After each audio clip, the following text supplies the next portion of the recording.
Good morning, everyone. 17 minutes after the hour. Welcome back to the Sunrise Show. Craig Fronikin, and I want to welcome into the studio Charlie Solis, and he and his wife, Conceição, have started the Reach Institute. Reach Family actually, it's the Reach Family Institute. Thank you, Charlie. And the reachfamilyinstitute.org is their website, and they have been working with special needs kids and their families for over 30 years. And one of the real cool stories that Charlie has shared with me over the years is his hike of the Appalachian Trail. And I've been on the AT. We spent a week on there, but this is most amazing, Charles. You took a group of kids, developmentally challenged kids, with you on the Appalachian Trail and hiked it. Was an entire summer? And welcome, by the way. Thank you very much. It's a delight to be here. So in 1978, I, along with an assistant, took 6 young adults. They were all between 18 and 30 years of age. All young people who had, as you said, developmental challenges, different types of challenges, but all rooted in problems of brain function. And we backpacked the entire length. Oh my gosh! How many miles? Of the Appalachian Trail. It's the trail. It kind of varies from year to year depending on the conditions on the trail. Right. But it's approximately 2,170 miles. Wow. And it goes from on the southern end, Springer Mountain in Georgia, which is about an hour north of Atlanta. All the way to Mount Katahdin in Maine, which is a bit south of the Canadian border. Amazing to me. I think we joined along the southern route there, Tennessee, Georgia, North Carolina, South Carolina, right, through there, and then zipped. And like I said, for a week, and I think that took us about 80 miles. Mm-hmm. But it was so intense. The cutbacks and the altitude changes, the views were fantastic. Yeah. But the cutbacks, and it was serious hiking. It is. People out here on the West Coast, of course, are familiar with the Pacific Crest Trail, and the PCT is longer. It's probably about 500 miles longer. Yeah, Jason was saying 26. About 2,600. Yeah. So it's about 500 miles longer, and the mountains are higher. You get up to higher altitude, but most through hikers who have done both of them, when asked which is the more difficult, the more challenging trail to hike, almost all of them say it's the Appalachian Trail. Very good. Well, it makes me feel a little better because I've been on the AT, and because you don't bump into many folks that have been on the AT that are on the West Coast. It's true. Yeah. Well, interesting, as you took these developmentally challenged young adults, what was the purpose and what did you learn? Great question. Let's talk about the purpose first. For each individual who was on the team, there were, of course, specific purposes.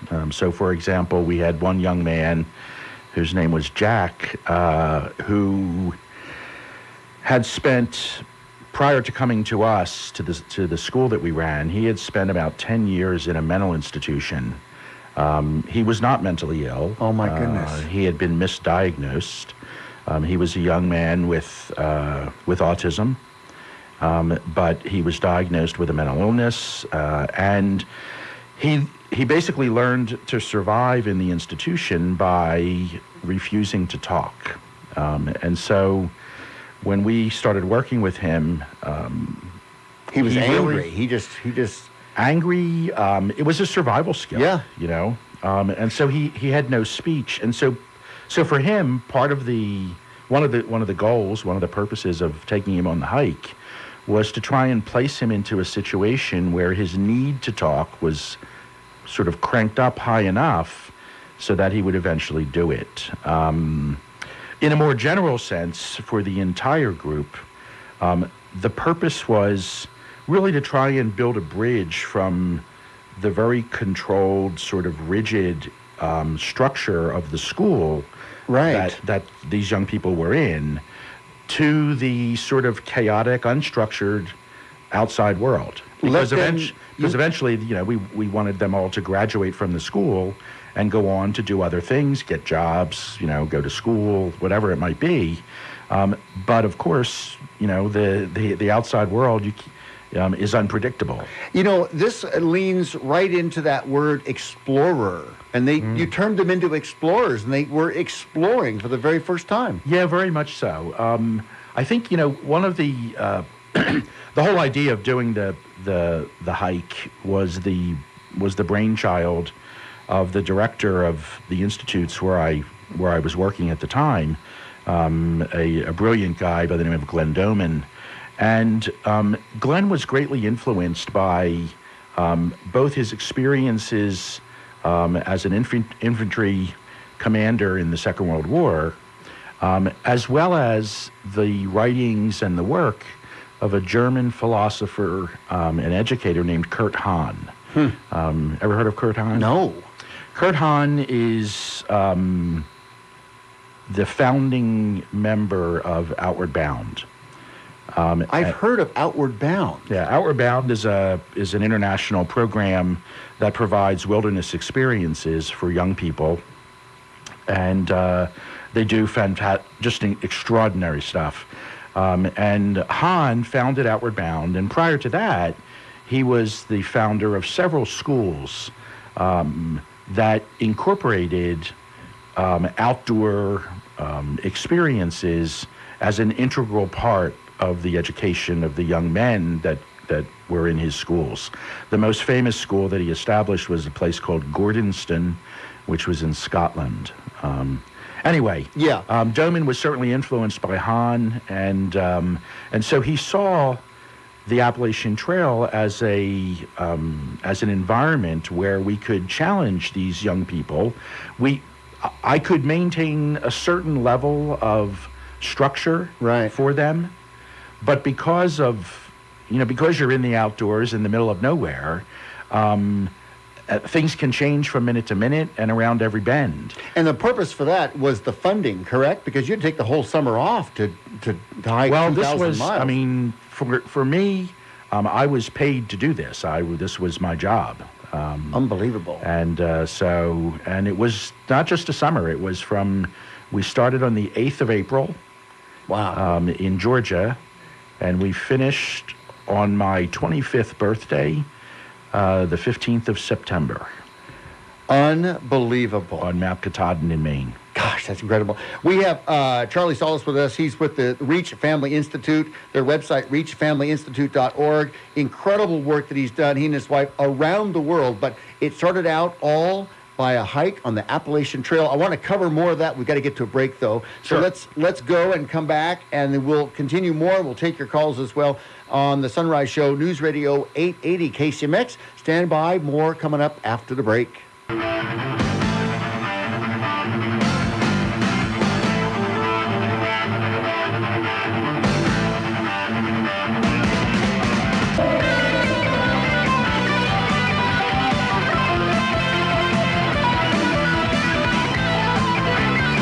morning, everybody. Welcome back. 35 minutes after the hour, we're continuing with Charlie Solis. He's one of the executive directors of the Reach Family Institute. He and his wife, Conceição, have started the Reach Family Institute. They travel all around the world and take their knowledge on, developmental challenged families, and they help them out and give them the tools that they need.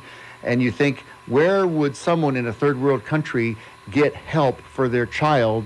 And this is what Charlie and Conceição have been doing for 30 plus years. But back in 1978, Charlie, at the age of 24, decided that 6 individuals, young adults, could benefit from hiking the Appalachian Trail. And he hiked from April until September in 1978, and he turned 25 years old. He took a total of 8 individuals on this trek. And Charlie, it's amazing because it's about 2,170 miles, and you had resupply, a vehicle that would follow, but every week. But you were in the wilderness no cell phone. Back in the day of the payphone.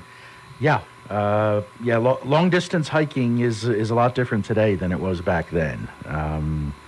So yes, we had no cell phones. The only time that we could call in to let everyone back in Philadelphia know that we were alive and well was when we happened to come into a town, which was every once in a while. We actually had one situation. There are so many stories that I could tell, but one in particular that related to telephones was a situation in the Smoky Mountains in Tennessee. We had in the beginning of the hike, our intention was to average about 13 to 15 miles a day, but as often happens with good intentions in the beginning, we simply were not able to do that.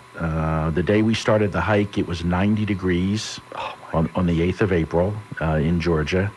And so for the first 3 days, we hiked in very, very high temperatures, which we were not expecting. And also, you prepare for a hike like that, but in the end, the only way to get into shape for it is to do it. Right. We had worked hard to get into shape, but we discovered in the first week that we were not in shape, and so we had a tough time the first couple of weeks, and we were only averaging about maybe 6 miles a day, half of what we expected. And so when we got to some areas where we thought we could make up some time, what we would do is, instead of meeting our support team 3 to 5 days later, right, we would go for a day hike, and we would only carry with us food for the day and emergency supplies like space blankets, things like that. And we left our packs with our support team on the truck. Oh, very good, to make up some time. On the truck. And so we could cover a lot more ground that way. And what happened at this one incident was we were hiking in the mountains in Tennessee. The support team was supposed to meet us at a certain point at around early evening, around 5 o'clock, 6 o'clock. And we get there, and there's no truck. So I had the team stay where they were at the meeting point, and I hiked ahead a few miles. Couldn't find the truck. So I then started, by that time it's starting to get dark, and it's starting to rain. Oh my gosh, and no sleeping bags, no tents. We have no sleeping bags, no tents. So to make a long story short, I wandered around in this little valley until I found a home. There was a woman living there. Her name was Bonnie. I can remember her like it was yesterday. And she graciously took us in, and she made soup for us on a wood stove, a pot-bellied wood stove, and we all slept on the floor in our space blankets. And then the next morning, she drove me 30 miles to one of her neighbors who had a telephone, because Bonnie didn't have a telephone. Oh my goodness! So this is back where there's no communication. So obviously we're trying to find your drivers and we're trying to find the truck. Yes, and eventually I was able to make contact with everybody back in Philadelphia, and we discovered that the truck had gotten stuck in mud, and the two women who were on the support team just couldn't figure out. There's nothing to do. Figure out how to get it out, and so I finally met up with them a few hours later that day, and we were able to get going again. And so you had a 24-hour delay, but once again, you stuck together, and that's excellent. Well, the purpose of that, just because team building, and you said something very interesting, Charlie, right just after the break. Just during the break, rather, you said it's easier for someone to hike on their own rather than hiking in a team. Hiking in a team is incredibly difficult. It is, because, just just the hiking part of it. I might hike at a certain pace. You might hike at another pace, and eventually, we might, agree. Let's hike together for a few hours, but eventually, it's spread out again. Your pace begins to bug me, and so if you compound that with all the other things that are involved in, sort of living together in a community, basically we were sort of a mobile community out here in the wilderness, and that's really, really tough. Charlie, really tough. It's amazing because you said you're the only team to ever do this, and no one else has ever done this since. No.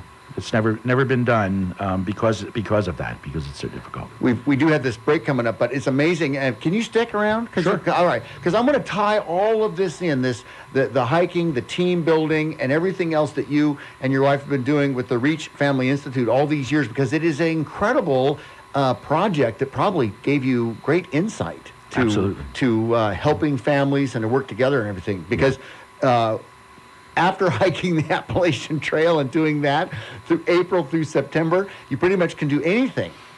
Well, yeah. It's certainly taught me to never be afraid of challenges. And when people tell you that something can't be done, that it's impossible, somebody says that to me, and that gets my hackles up, and I want to do it even more. Absolutely, yeah. No, I love that part. Never quit.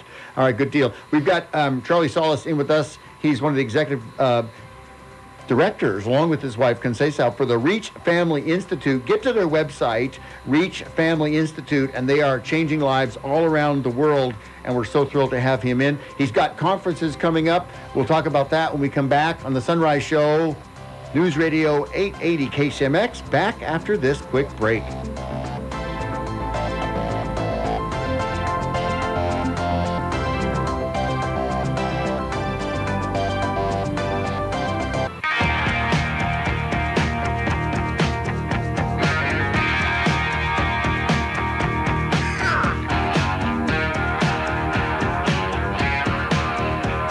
Good morning, everybody. Welcome back. 49 minutes after the hour, continuing with Charlie Solis from the Reach Family Institute. And just fascinating work that Charlie and his wife, Conceição, have done over these years. And they traveled all around the world to do them. And Charlie, you've got a bunch of things coming up. Tomorrow you're leaving for Portland. And then you and your wife are going to be featured. You're going to be featured down in San Jose. You said the largest homeschooling conference, is it in the nation? Or in California? Certainly the largest homeschooling conference on the West Coast. Okay. That's coming up in August. Yeah, exactly. You're one of the featured speakers there. So yeah, we'll be speaking, we'll be talking, the title of our presentation is, Would Tom Sawyer Have Been Prescribed Ritalin? So we're going to be talking about the whole ADHD situation. Wow. Yeah. And homeschooling families are in pretty much an ideal situation for dealing with kids who have attention issues. We believe a lot of that is overdiagnosed. Children can't do any, especially boys, can't do anything nowadays without being labeled as something. Oh, and you so. You talked about it just before we started the interview. The stretching out of adolescence. That was a fascinating comment you made, and that we have, especially in America, stretched out adolescence, and we've allowed children, right, to be children longer. Yeah, and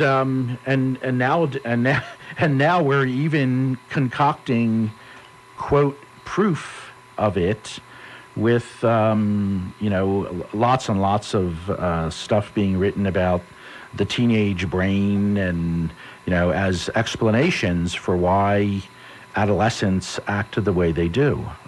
Charlie, and all of that completely ignores the fact that 200 years ago, 300 years ago, adolescents didn't behave that way. Yeah, exactly. Charlie, we've got a phone call coming in. Let's see if we can't get that. Good morning. You're live on the Sunrise Show. Hello. Yes, sir. Go ahead. Craig, this is Brad. How you doing? Good. What's on your mind? Did you have a question for Charlie this morning? Yes, I do. What is his opinion on vouchers for schooling?